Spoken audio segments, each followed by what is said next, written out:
Bum bum bum bum bum bum bum bum bum bum bum bum bum bum bum bum bum. Hello, everybody. Come on in here, gather around. It's time for the unparalleled pleasure of the simultaneous sip. And you, the smart fleet of finger people, are here. Now, some of you wondered why you had not gotten a notification of my Periscope last time. Let me move this up a little bit. There we go. And I noticed this morning that the notification button had been unselected. So I have one more piece of confirmation bias, probably, to add to the question of whether or not there is something called shadow banning. Because I certainly did not intentionally turn off the Twitter notification, but it's off. Now, typically, once you've selected it, it stays on, unless there's some condition that turns it off on its own, because I've had that happen a number of times. So I've turned it back on. Most of you should see it this morning. And that means you're just in time for the simultaneous sip. And you know how that works. You need a cup or a glass or a mug. You need a stein, a chalice, or a tankard. You need a thermos, possibly a flask, any kind of a vessel to hold your favorite liquid. I like coffee. Join me now for the simultaneous sip.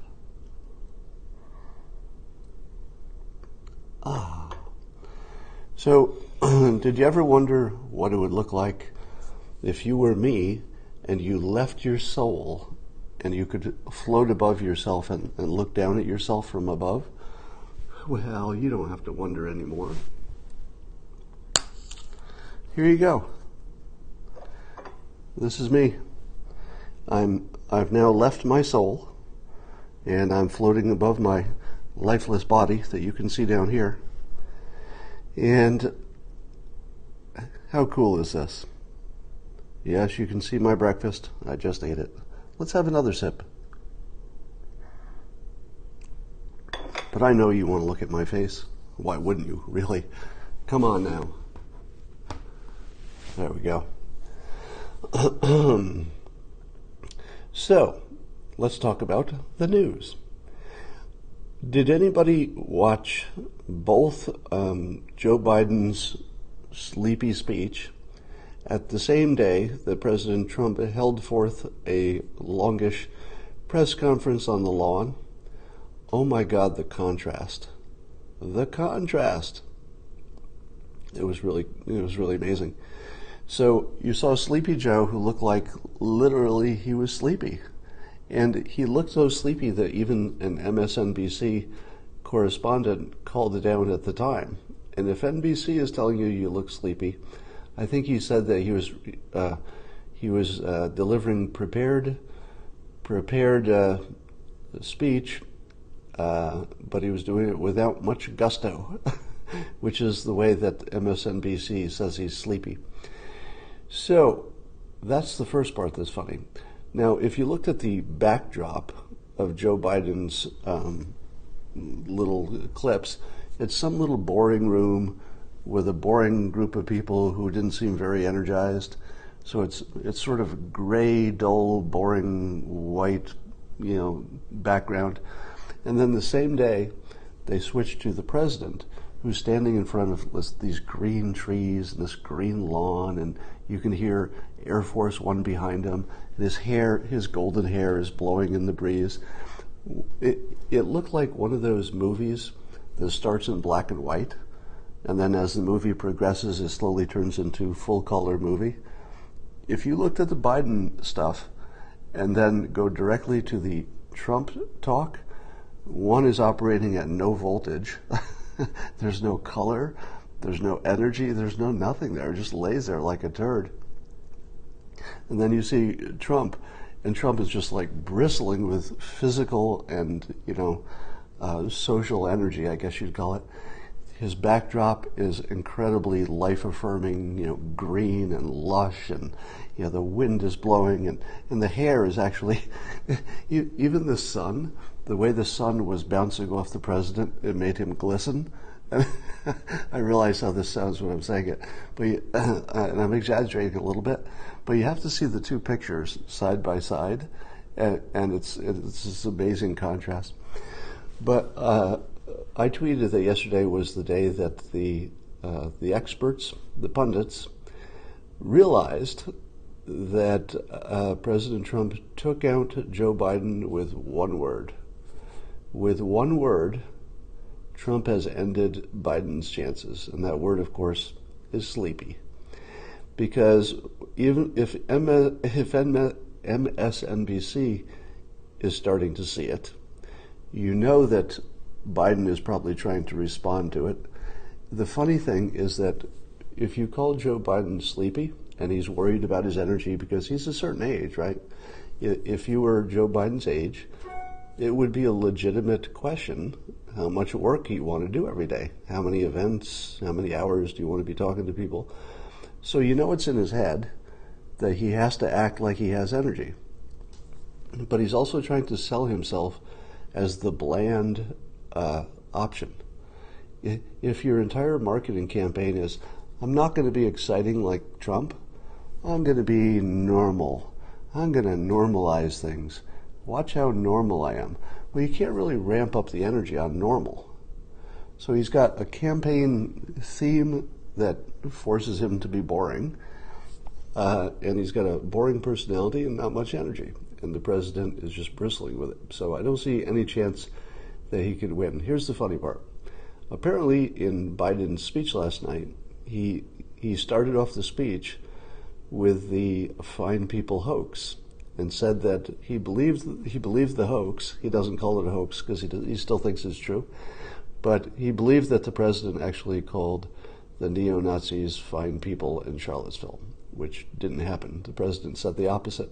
Anybody who checks the transcript or watches the full video, not the misleading edited version, can see that. But apparently there was a heckler in the audience. And the heckler stood up and heckled him and essentially fact-checked him, I believe. I didn't hear the tape, but I think the heckler fact-checked him on the Fine People hoax, which is hilarious. Now, I sent around a tweet after I heard that. And here was my tweet. I said, I'm worried about sleepy Joe Biden's health after seeing him on CNN today, the part I was just talking about. I said his energy is super low and he thinks the Fine People hoax is real. Hashtag Sleepy Joe. Now, and that got retweeted by Don Jr., so it's kind of went viral. Has a few thousand retweets. Now, here's why I worded my tweet the way I did.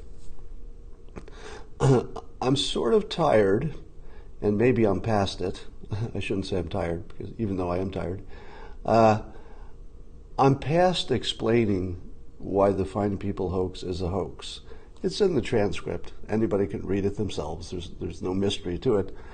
But I've decided to call it a medical problem. Because when Biden does it, it does look for all the world like he's not quite capable.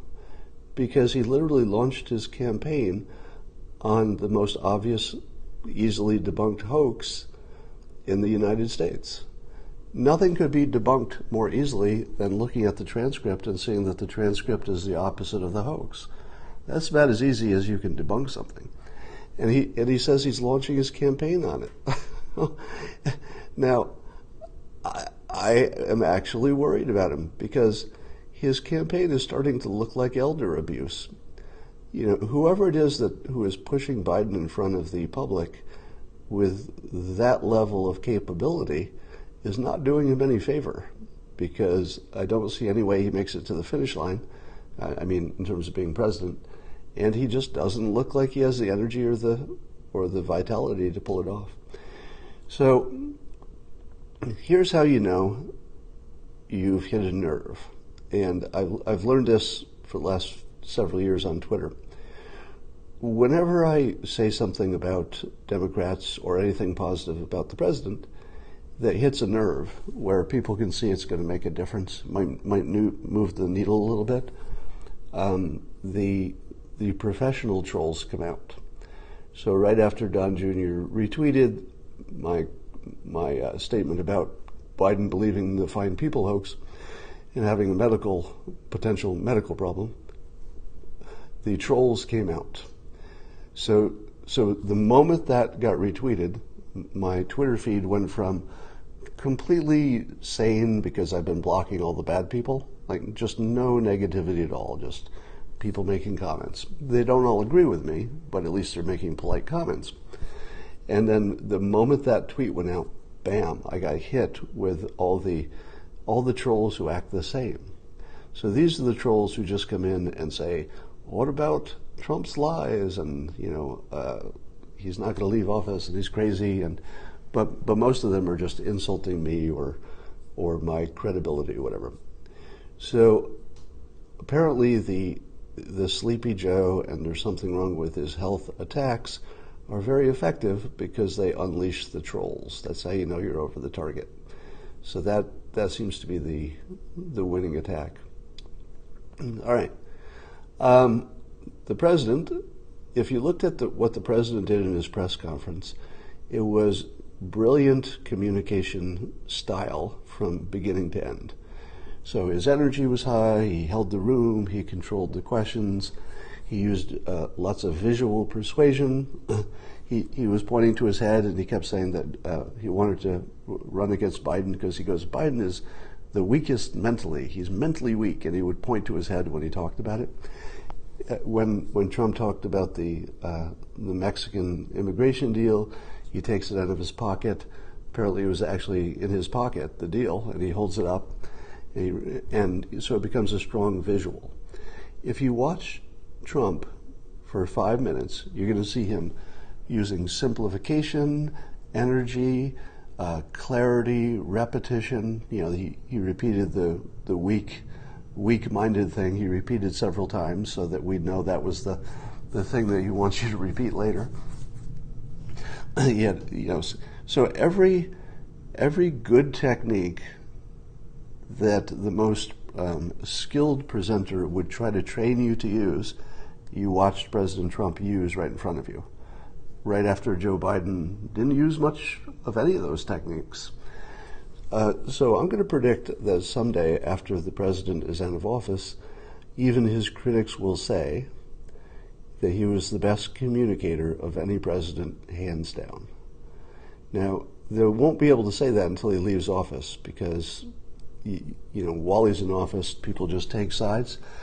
But once he's out of office, I predict that even his critics will say he's the best communicator we've ever seen. Better than Reagan by far, yes. By far, I would say. Apparently Bill Maher has said in public, and this is just mind-boggling.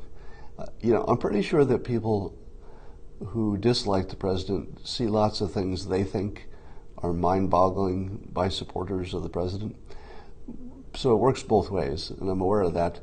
But from my seat, when Bill Maher says he's been predicting since the beginning that if Trump loses re-election, he won't leave office. That he'll try to stay and become a dictator if he loses the election. Now, I retweeted just before I got on here. Somebody on Twitter said he would take a $1,000 bet from anybody that Trump would leave office whenever he's done. I think that's the nature of the bet.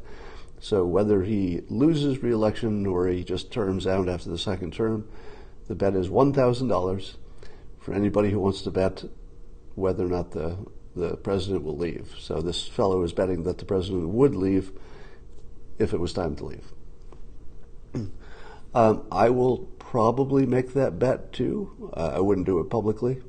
But if I find somebody in my personal life who will bet me $1,000 that Trump will try to stay in office if he loses the election, I'm going to take that bet. Now, some of you already know that I won $500 betting against a Republican who bet that Obama would not only lose re-election for his second term, but that he would stay in office and become a dictator. So I've actually won this bet once. American presidents don't stay in office and try to become dictators. It just doesn't happen. And the reason it doesn't happen, even if they wanted to, is because it just wouldn't work even a little bit. You know, the United States, our citizenry, our government is so well trained that there wouldn't be, I don't think any president could find one, I don't think a president literally could find one aide who would go along with the plan. Do you? Do you think a president, any president, could find even one aide who would say, yeah, let's do this? I don't think so. Why? Because that aide has family. There's nobody who doesn't have family. So anybody who has a family knows that if they were to help a president, doesn't matter who the president is, if they were to help that president stay in office as a dictator, their family would be dead by that afternoon. Of course. Of course. And this is the thing that everybody always misses about guns, because people on the left like to say, well, you know, your little guns will be no use against the weaponry of the military of the United States once the dictatorship is formed. You know, you can't compete with the military. To which I say, nobody's competing with the military. No, the people with guns in the United States would go directly after the families. They would go after the families of anybody who was in the military on the side of the revolution, anybody who was in politics on the side of the revolution. They would all be rounded up 10 minutes after the coup attempt. And so nobody in the world could be part of a U.S. revolution unless they were willing to watch their own family be slaughtered. I mean, it'd be on the internet in about 5 minutes. So I'm not suggesting anybody do any of that stuff. I'm just saying that's how it would go, and there's no way around that. So no, there's no chance of a U.S. president in any world that looks like our world now. Couldn't happen. All right. So apparently the polls are suggesting that Biden would destroy President Trump in an election. He'd beat him in all those important swing states, and even the other Democrats would beat the president. Everybody can beat the president, according to the polls. What does that tell you about the polls? Doesn't your common sense tell you that there isn't any way that those polls could be accurate? It's kind of ridiculous because there's nothing like an election that's actually started yet. And there's no, whatever opposition research there is that exists on the Democrats hasn't been dumped yet. Think about that. The opposition research against the Democratic candidates hasn't even been dumped yet. We don't even know what the election looks like until that happens. We also don't know what other successes and or non-successes President Trump will have between now and Election Day. So there could be all kinds of stuff happening. Let me tell you the strongest argument for re-electing Trump. Are you ready? The strongest argument for re-electing Trump is China.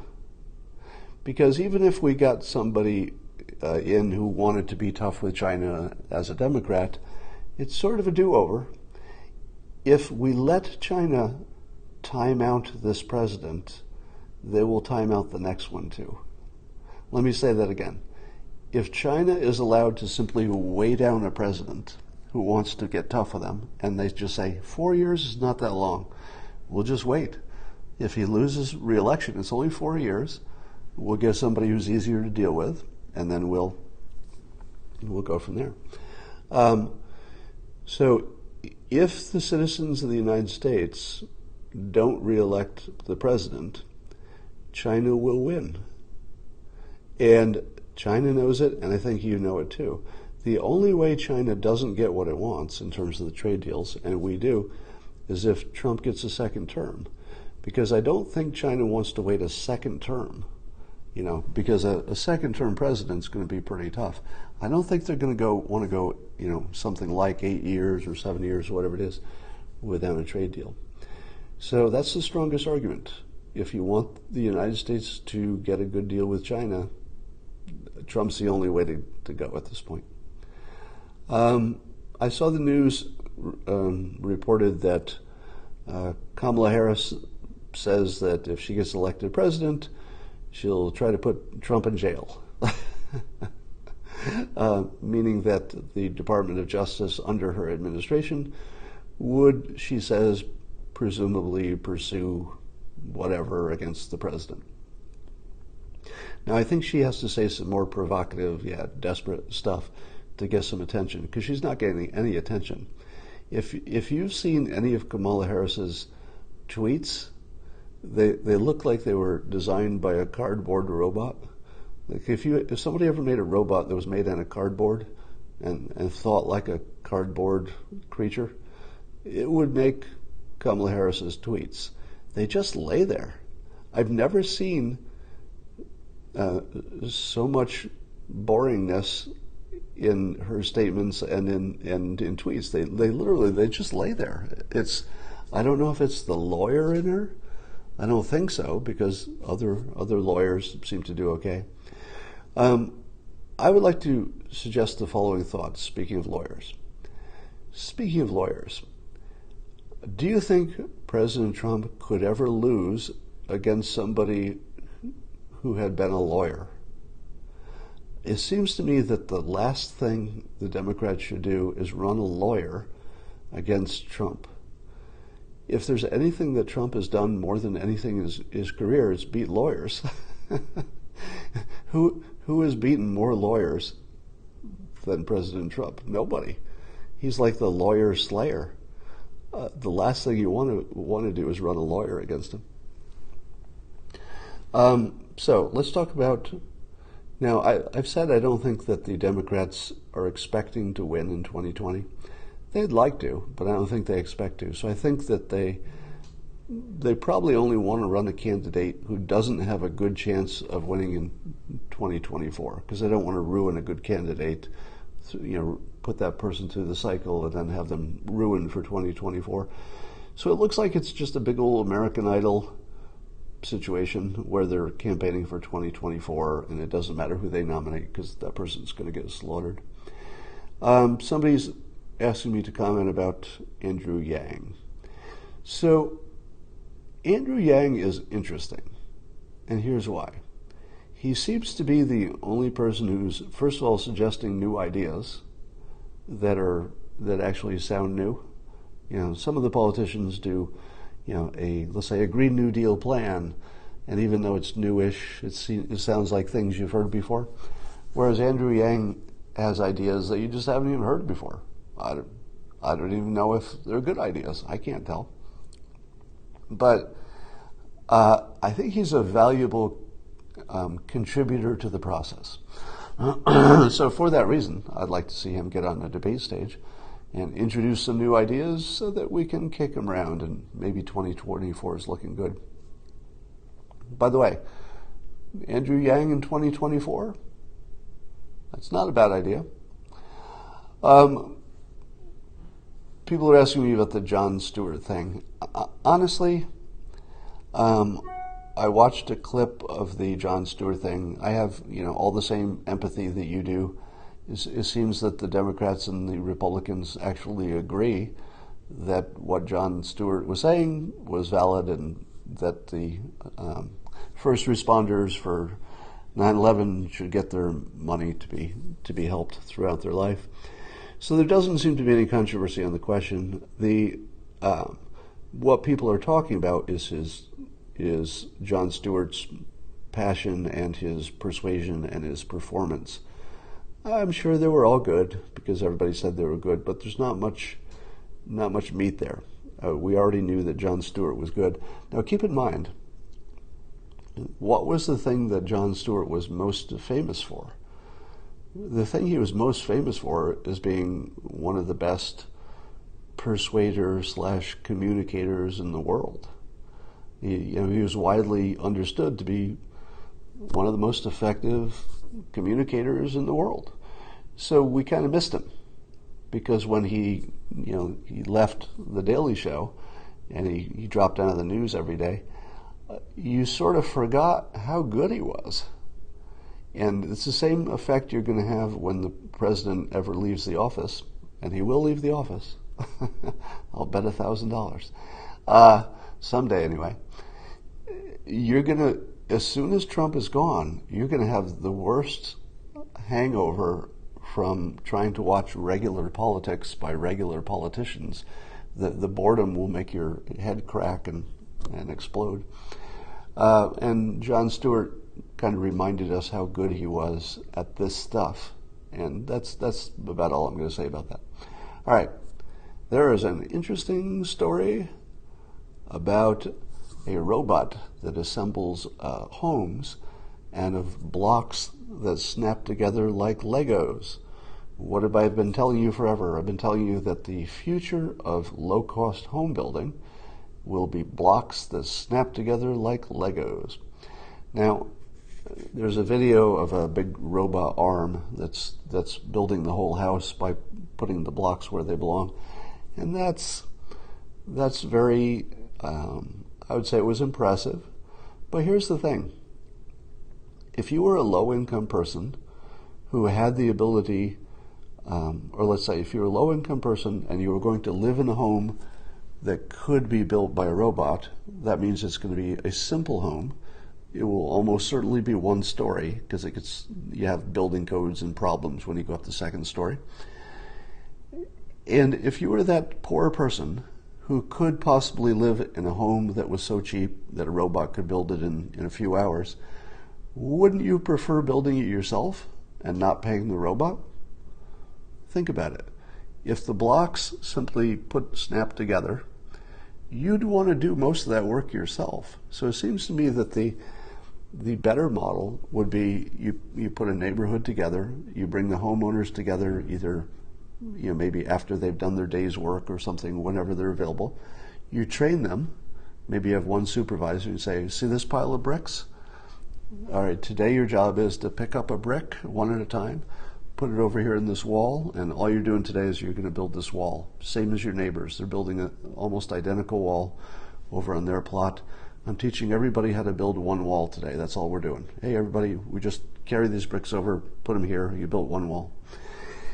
And in a few weeks, with no robots whatsoever, just one supervisor who's saying, put these bricks here, tomorrow I'll tell you where to run the pipe through the bricks, you could build a whole community without a robot at all.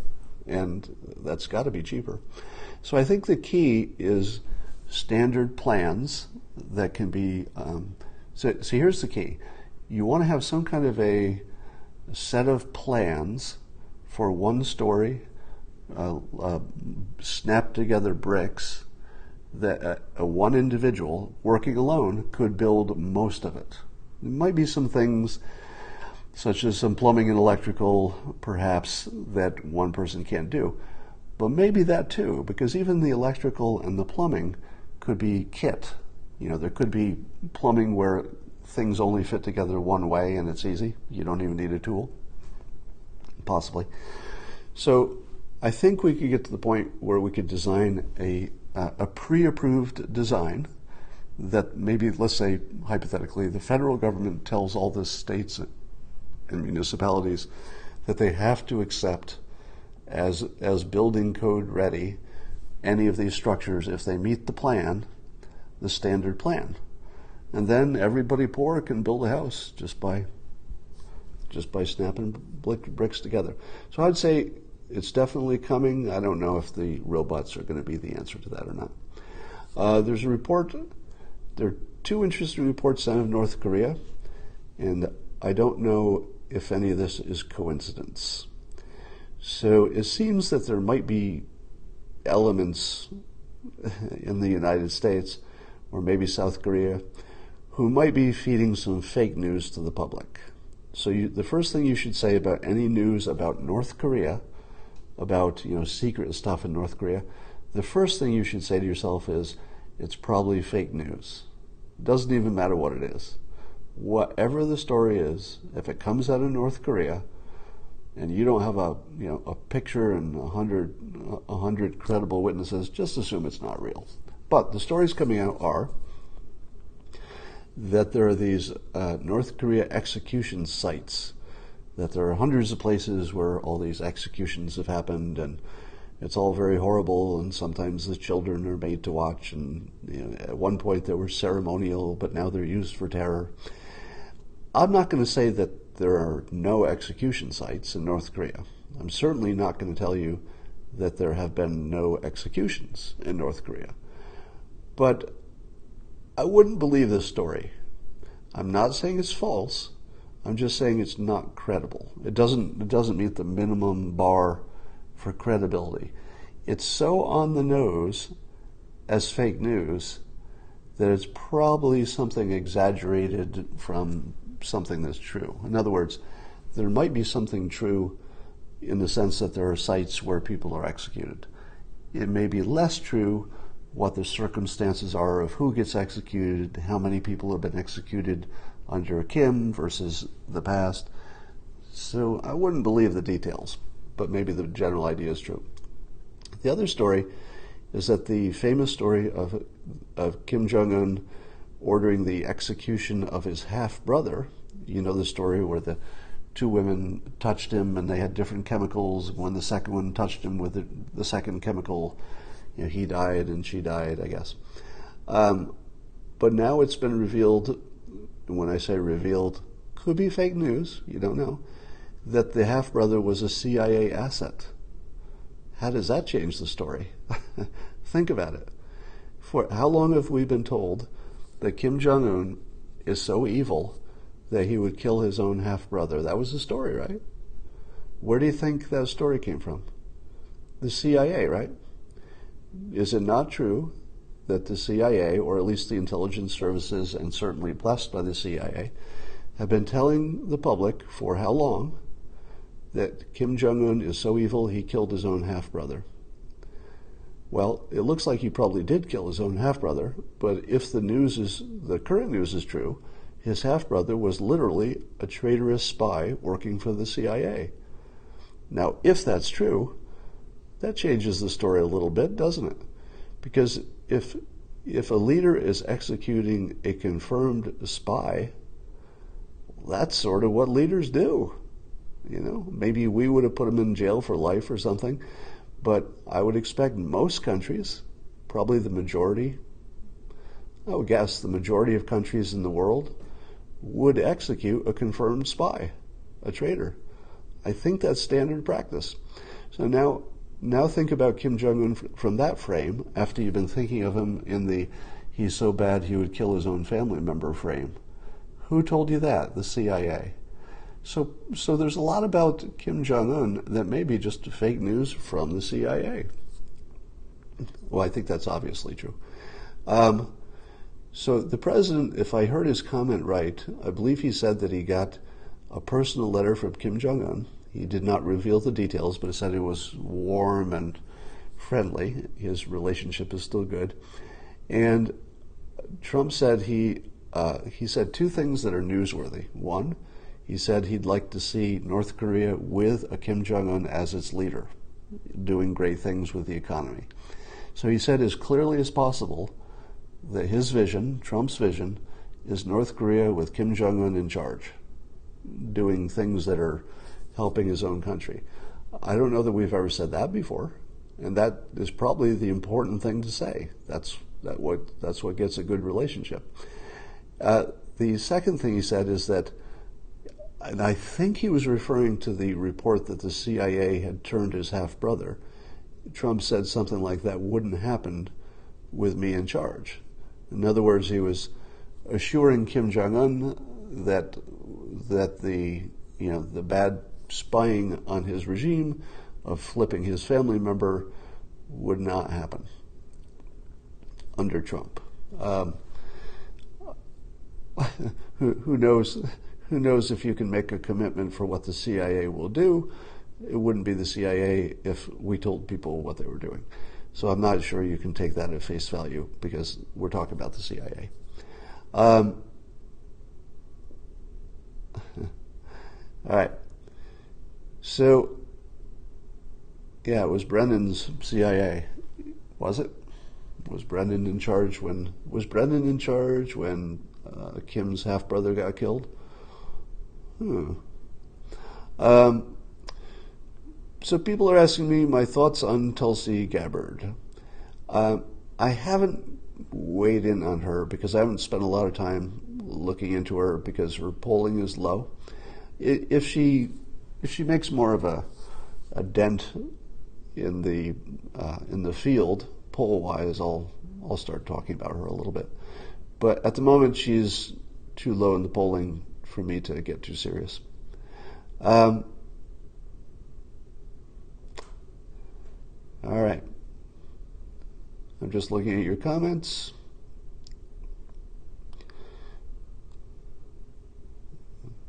All right. That's about all I have for today. Yeah, yesterday's video is not on Periscope. There's a story, but it's not interesting, so I'm not going to tell you. But don't worry about it. It's not. Nobody got shadow banned in terms of that video. So the video that is not on Periscope in the archives, you can find it on YouTube. In fact, you can find any of these Periscopes on YouTube if you just search for Real Coffee with Scott Adams. And that's where you'll find a high-quality replay. And some people prefer the YouTube replay interface. All right. Somebody says Chernobyl is worth watching. Yeah, my understanding is that the Chernobyl movie is factually so inaccurate that it might be worse to watch it than not to watch it. My understanding is that if you watched it, you would come away with probably a permanent sense of fake news. In other words, you wouldn't understand what happened at Chernobyl if you watched the Chernobyl miniseries, because it is riddled with inaccuracies according to some experts. Oh, yes, so there's a miniseries from, I guess, Netflix on the Central Park Five. You all know the story about the Central Park Five. They were five young men who were blamed for raping and brutally beating a jogger in Central Park. Became a big story in 70s, I guess. And Trump did a full-page ad in the New York Times saying that maybe bad people should be executed. Now, he didn't mention the Central Park Five, but it happened at the same time, so people assumed that that's at least what sparked his thinking about executions. They were exonerated, or found not guilty anyway. They were not found guilty for that specific crime, and they were released. That made people say, that president must be all racist, because he said that innocent people should be executed, and they happen to be black. Well, of course, all of that is fake news. Number one, he never mentioned race any time that he was ever talking about it, not directly and not indirectly. Race, he never mentioned. He only talked about crime the way he still talks about crime. There's no story there.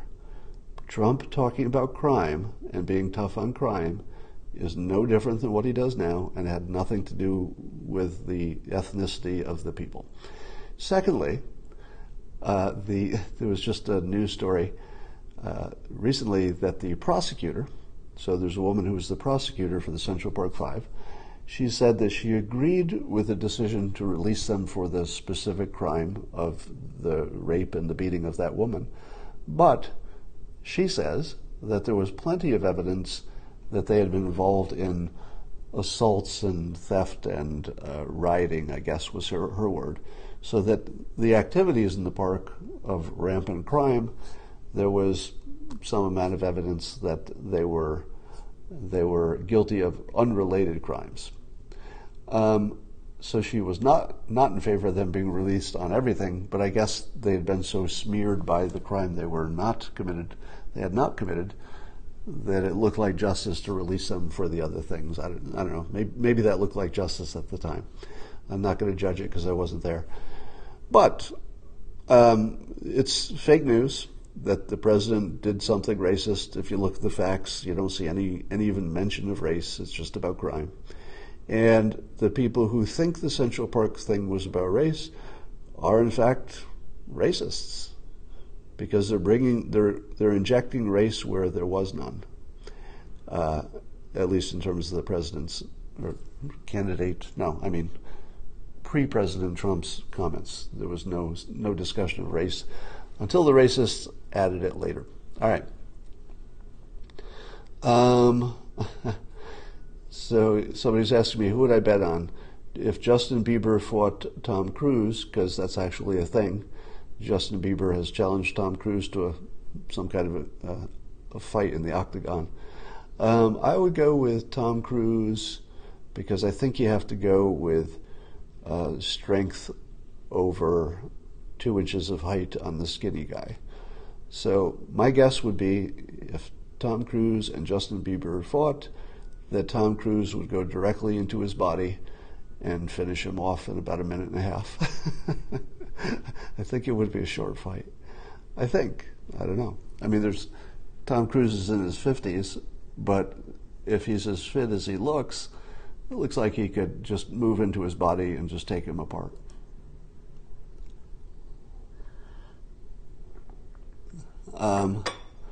Yeah, age matters, but it's not going to matter if Cruz got his hands on Bieber.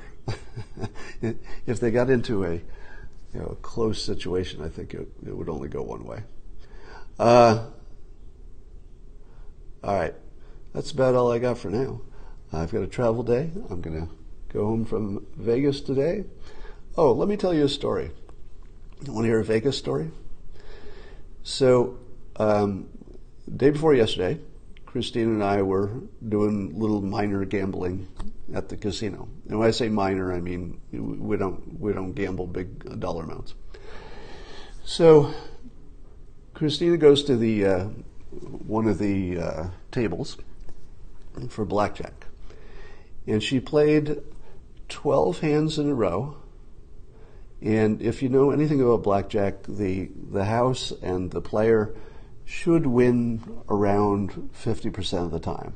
So the house wins a little bit more often, but it's close to about half. So if you know how to play blackjack, you would expect you'd win about half the time, but a little less than half. That would be normal, right? Of the hands. You would lose most of the time if you kept playing, but on any given hand, you would expect to win about half the time, a little under half. So what do you think are the odds of losing 12 hands in a row? Then that's all we played. What are the odds that at a table with just the one player, Christina, and one dealer, what are the odds you could lose 12 in a row? Now, of course it happens. Now, can somebody calculate the odds on that? Yeah, somebody do the math and give me the actual number on that. How many decks? Multiple decks, but they were using a shuffling machine. So the shuffling was, somebody said 4,000 to 1, 0.02%. So it looks like the engineers are weighing in. So the odds are 1 in 4,000. Okay? Now, so there was a 1 in 4,000 chance that would happen. How many times has that happened in the same casino? Well, I've watched it happen several times in the same casino. Now, not 12 in a row, but something like 10 out of 12 loss routinely in the same casino. I won't mention it. Now, here's the fun part. One of those 12 hands, she actually won, and the dealer cheated. And when I say the dealer cheated, it was probably an honest mistake. But the dealer busted, which means the dealer lost, and then the dealer took Christina's money. And Christina, and he picks up the cards, and Christina says, wait a minute, you lost that hand. You just took my money, and you lost. And the dealer's got the cards in his hand.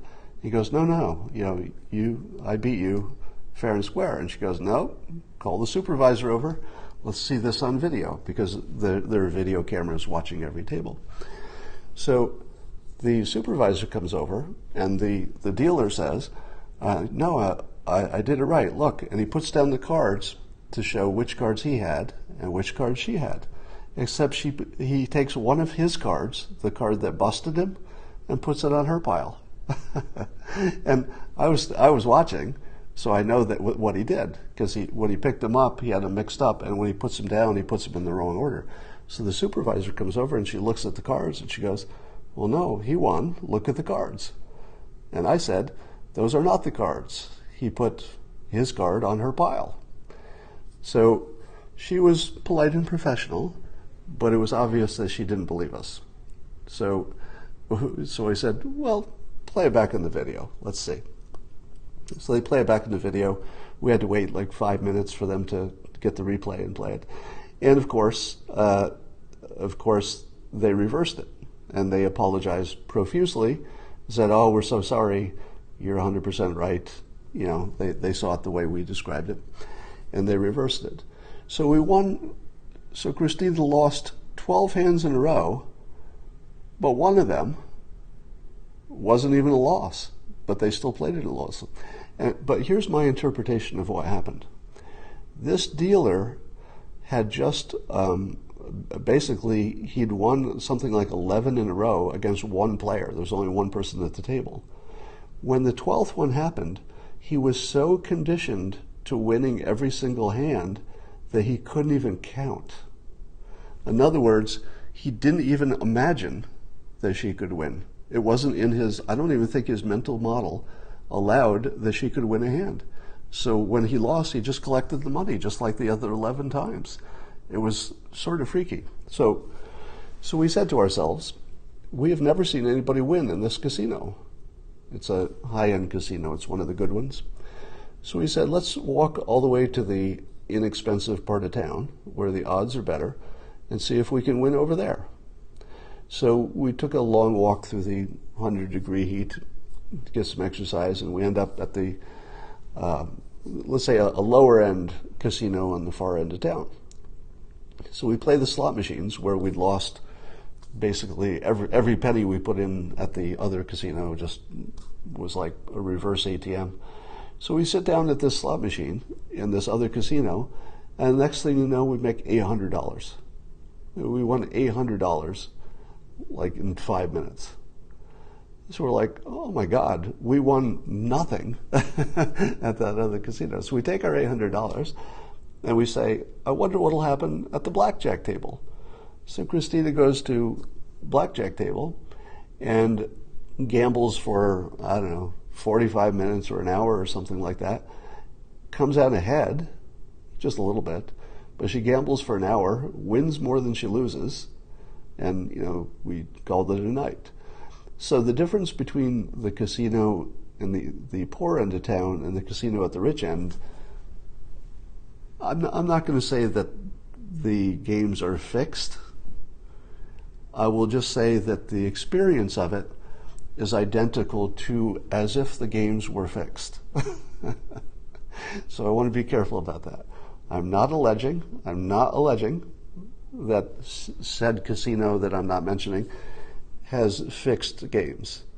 I'm just saying that I don't know how to explain it, except the weirdest set of coincidences that seem to happen every time we come here. I mean, it could be a coincidence every time.